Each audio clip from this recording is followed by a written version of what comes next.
নমস্কার বন্ধুরা, আমি রাজীব। আড্ডি বার্ড লাভার ইউটিউব চ্যানেলের পক্ষ থেকে সকল দর্শক বন্ধুকে জানাই স্বাগত। আশা করি আপনারা সবাই ভালো আছেন আর আপনাদের পাখিরা সব সুস্থ ও ভালো আছে।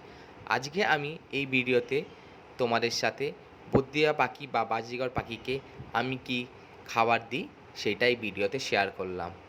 আশা করি তোমাদের ভিডিওটা খুব ভালো লাগবে। যদি ভিডিওটা ভালো লেগে থাকে তাহলে অতি অবশ্য লাইক করে দিও আর শেয়ার করতে ভুলবে না।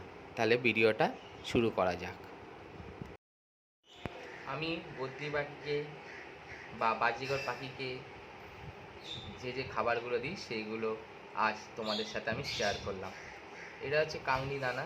এই কাংনি দানার সঙ্গে আমি হোয়াইট মিল্ক, রেড মিল্ক একসাথে মিশিয়ে রেখেছি। এছাড়া আমি আর যেই খাবারগুলো দিই সেইগুলো তোমাদের সাথে শেয়ার করছি। এই দানার সাথে আমি ক্যানারি সিড মিক্সড করি। এর সাথে একটু ঠান্ডা ওয়েদার হলে, গরমকালে সাধারণত দিই না, একটু ঠান্ডা ওয়েদার হলে এই দানার সাথে আমি ব্ল্যাক সিড নিয়ে এসেছি, সেই ব্ল্যাক সিড মিক্স করি। বর্ষার সময় মাঝে মাঝে দিই, কেননা ওয়েদারটা মাঝে মাঝে আপ ডাউন করে, তাই আমি দিই। তার মানে আমি কাংড়ি দানার সাথে হোয়াইট মিল আর রেড মিল মেশাবো, তার সাথে ক্যানারি সিড মেশাবো আর ব্ল্যাক সিড মেশাবো। রেড মিল আর হোয়াইট মিল মেশানোই আছে, আমি আগে থেকে এটা মিশিয়ে রেখেছি। এর সাথে আমি দেখো তোমাদের দেখাচ্ছি ক্যানারি সিড মিক্সড করছি,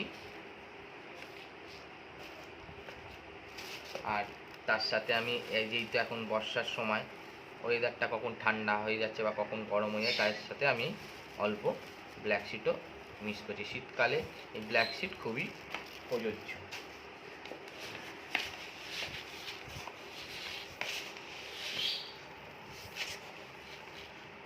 এই দেখো রেড মিল্ক, হোয়াইট মিল্ক আর